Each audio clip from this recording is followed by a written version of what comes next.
السلام علیکم دوستوں، آپ دیکھ رہے ہیں دا ورلڈ اسٹوڈیوز۔ ناظرین، آج ہم بات کریں گے جنرل ضیاء الحق کی کہ انہوں نے بھارت کو کس طرح شکست دی جب بھارت ہمارے پاکستان پر حملہ کرنا چاہ رہا تھا۔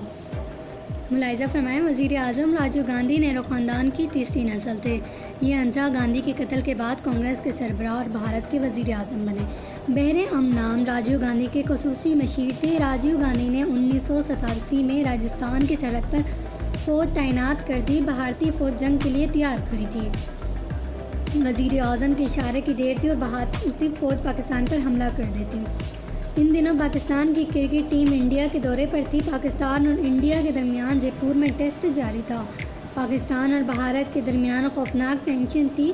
جنگ کسی بھی وقت چھڑ سکتی ہے، لیکن پھر اچانک ایک عجیب واقعہ پیش آیا۔ جنرل ضیاء الحق اپنے صدارتی جہاز میں سوار ہوئے اور بھارت کی طرف دعوت کے بغیر دلی روانہ ہو گئے۔ جنرل صاحب کرکٹ میچ دیکھنے انڈیا آ گئے۔ جنرل ضیاء کی اس غیر سفارتی حرکت نے بھارت میں سنسنی پھیلا دی۔ راجیو گاندھی پاکستانی صدر سے ملاقات نہیں کرنا چاہتے تھے۔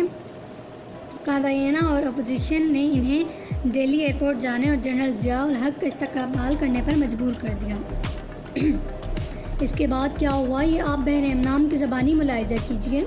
کابینہ اور اپوزیشن لیڈروں نے راجیو گاندھی کو سمجھایا، آپ اگر پاکستانی صدر کے استقبال کے لیے ایئرپورٹ نہیں جائیں گے تو عالمی سطح پر بھارت کی بہت بے عزتی ہوگی۔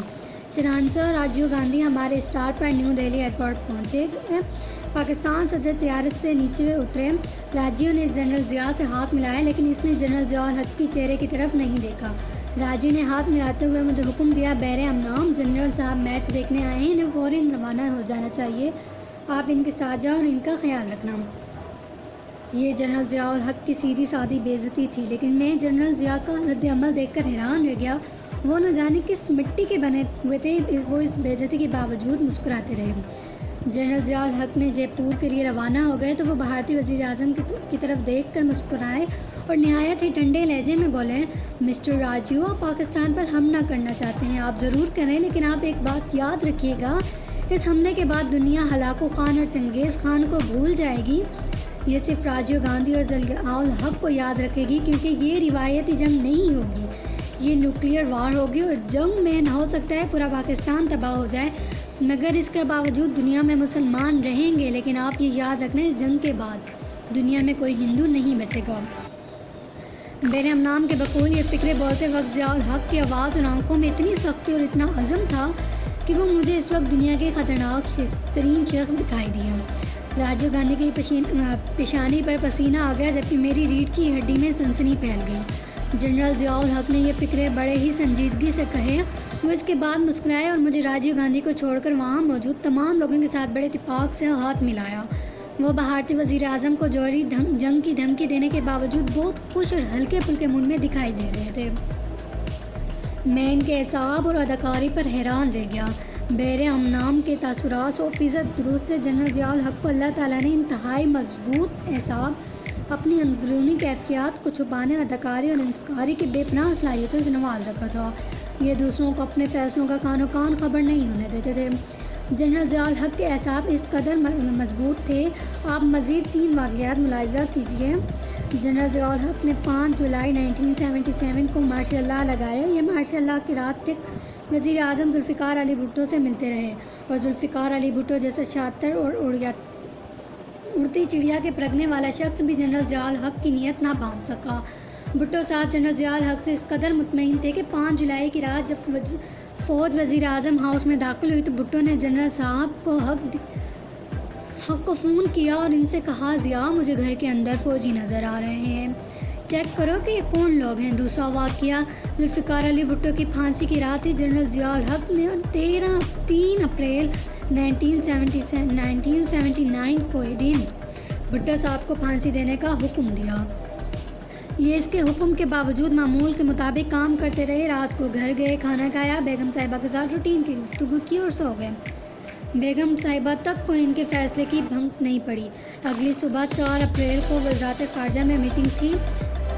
جنرل ضیاء الحق مقررہ وقت پر میٹنگ کے لیے پہنچے، کرسی صدرات پر بیٹھے اور بڑے اطمینان سے کہا، میں میٹنگ سے پہلے ایک اناؤنسمنٹ کرنا چاہتا ہوں۔ آج صبح عدالت کے حکم پر سابق وزیر اعظم مسٹر ذوالفقار علی بھٹو کو راولپنڈی جیل میں پھانسی دے دی گئی ہے۔ ان کی میت ان کے آبائی گاؤں میں گڑھی خدا بخش میں پورے اعزاز کے ساتھ دفن ہو چکی۔ آپ لوگ ایجنڈا کھولیں اور میٹنگ شروع کریں۔ یہ اعلان سن کر میٹنگ میں موجود تمام لوگوں کے چہرے کا رنگ اڑ گیا اور ٹانکیں کانپنے لگیں، لیکن مگر جنرل ضیاء الحق پورے اطمینان سے ایجنڈا ڈسکس کرتے رہے۔ انہوں نے اس کے بعد بھٹو کے بارے میں منہ سے ایک لفظ نہیں نکالا۔ آپ تیسرا واقعہ بھی ملاحظہ کیجیے۔ ضیاء الحق نے 27 مئی 1988 سے پیر محمد خان جونیجو کی حکومت برطرف کر دی۔ جنرل ضیاء الحق نے اس سے ایک دن بعد چین کے دورے پر جانا تھا۔ جنرل ضیاء الحق 27 مئی کا سارا دن چین کے دورے پر بریفنگ لیتے رہے۔ وزیر خارجہ ساجدزادہ یعقوب علی خان اور وزارت خارجہ کے اعلیٰ حکام کے جنرل صاحب کو آرمی ہاؤس راولپنڈی میں چین کے بارے میں بریف کرتے رہے۔ جنرل ضیاء الحق نے دورے کے ایک نقطے کے بارے میں بریفنگ لی۔ میٹنگ ختم ہوتے ہی جنرل ضیاء الحق صاحب نے ڈی جی ایسٹ ایشیا سے پوچھا، میں نے کل شام بیجنگ میں تقریر کرنی ہے، آپ نے وہ پرنٹ کروا لی؟ ڈی جی جواب نے کیا، سر تقریر پرنٹنگ پریس جا چکی ہے، میں کل صبح اس کی کاپیاں ساتھ لے کر آؤں گا۔ جنرل ضیاء نے ان کی تعریف کی اور دن کے 3 بجے وزیر خارجہ اور ڈی جی ایسٹ ایشیا کو رخصت کیا اور 2 گھنٹے بعد محمد خان جونیجو کی حکومت برطرف کرنے کا اعلان کر دیا۔ شام 6 بجے صدر کے ملٹری سیکریٹری بریگیڈیئر ہاورڈ نے وزیر خارجہ اور ڈی جی ایسٹ ایشیا کو فون کیا اور انہیں بتایا صدر کل چین نہیں جا سکیں گے، آپ چینی حکومت سے معذرت کر لیں۔ آپ جنرل ضیاء الحق کے اعصاب اور باتوں کو خفیہ رکھنے کی صلاحیت ملاحظہ کیجیے۔ وہ محمد خان جونیجو کی حکومت کے خاتمے کا پورا منصوبہ بنا چکے تھے۔ وہ جانتے تھے کہ وہ کل چین نہیں جا سکیں گے، لیکن اس کے باوجود انہوں نے چین کے دورے پر 4 گھنٹے میٹنگ کی اور ساجدزادہ یعقوب علی خان سمیت وزارت خارجہ کے تمام ذمہ کے ایک لمحے کے لیے احساس نہیں ہونے دیا کہ یہ کل چین نہیں جائیں گے۔ یہ تمام لوگ اپنے سوٹ کیس پیک کر رہے تھے اور جنرل ضیاء الحق جونیجو حکومت کی برطرفی کا پروانہ تیار کر رہے تھے۔ آپ کو زندگی میں شاید اتنے ہی مضبوط اعصاب کا کوئی اور شخص، کوئی اور لیڈر ملے۔ میاں نواز شریف جنرل ضیاء الحق کے سیاسی وارث ہیں۔ جنرل ضیاء الحق میاں صاحب کو سیاست میں بھی لے کر آئے اور انہیں وزیر اعظم بھی بنانا چاہتے تھے، لیکن میاں نواز شریف کیونکہ اس وقت نوآموز تھے، یہ سیاسی داوپیچ سے واقف نہیں تھے، چنانچہ جنرل صاحب نے انہیں سیاسی ٹریننگ میں ڈال دیا۔ جنرل ضیاء الحق میاں شہباز شریف پر مہربان تھے۔ میاں شہباز شریف ان دنوں لاہور چیمبر آف کامرس کے صدر تھے۔ جنرل ضیاء الحق انہیں بھی صدارتی دوروں میں ساتھ لے کر جاتے تھے۔ میاں نواز شریف کیونکہ اس وقت نوآموز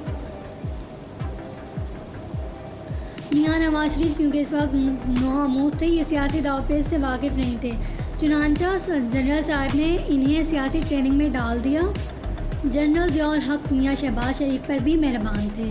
میاں شہباز شریف ان دنوں لاہور چیمبر آف کامرس کے صدر تھے۔ جنرل ضیاء الحق نے انہیں بھی صدارتی دوروں میں ساتھ لے کر جاتے تھے۔ میاں برادران نے جنرل ضیاء الحق سے بہت کچھ سیکھا۔ میاں نواز شریف میں جنرل ضیاء الحق جیسی سادگی انصار بھی ہے، یہ لوگوں سے جھک کر ملتے ہیں، یہ جنرل ضیاء الحق کی طرح گاڑی تک چھوڑنے بھی جاتے ہیں، یہ مخاطب کی بات بھی غور سے سنتے ہیں اور جنرل ضیاء الحق کی طرح ملنے والے کا دل بھی مول لیتے ہیں۔ ان کی تمام خوبیوں کے باوجود میاں نواز شریف کے اعصاب مضبوط نہیں ہیں، یہ دل کی بات دل میں بھی نہیں رکھ پاتے، یہ ہر ملنے والے سے مشورہ کرتے ہیں اور میاں صاحب کے سوالات ان کا معنی الضمیر، ان کی پلاننگ دوسرے لوگوں کے سامنے کھول کر رکھ دیتے ہیں۔ تو ناظرین، یہ تھی جنرل ضیاء الحق کی کہانی۔ اگر ویڈیو پسند آئی تو لائک، شیئر اور سبسکرائب ضرور کریں۔ شکریہ۔